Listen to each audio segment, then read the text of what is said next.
When US Defense Secretary Lloyd Austin first opened his Ukraine contact group composed of nations coordinating on military aid for Ukraine back in April, he said those members would move heaven and earth to try and keep up with Ukraine's near-term security needs. Now, in the weeks that have ensued, there have been more deliveries of weapons to Ukraine, howitzers, javelins, and those weapons are being used on the battlefield. But Secretary Austin says that Ukraine now faces a pivotal moment in this war, and Kyiv says it needs more arms still. It says, according to a senior advisor to President Zelensky, that in order to get heavy weapons parity and to end this war, Ukraine needs a list of heavy weapons that included, according to that official, 1,000 drones and 500 tanks. Now, that's a lot more than NATO allies have given so far, but we are expecting more pledges of more arms in the coming days and weeks. Now, beyond this, these talks will also, here at NATO HQ, be focusing on enforcing the alliance's own defences. Ukraine is not a member,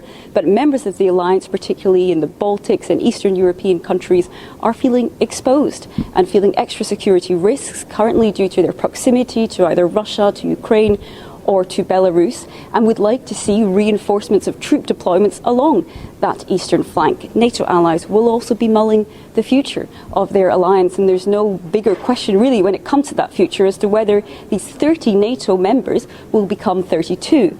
Finland and Sweden have applied to join the alliance, but their applications have hit a roadblock due to bilateral disputes with Turkey. There were some hope that by the time NATO leaders meet in Madrid in a couple of weeks' time, that could have been resolved and that Finland and Sweden could have been welcomed into the folds. However, that optimism is being watered down just now as those talks behind closed doors appear not to be going well so far. So lots for these NATO ministers to chew over in these 2 days of talks. Rosie Birchard, SABC News, Brussels.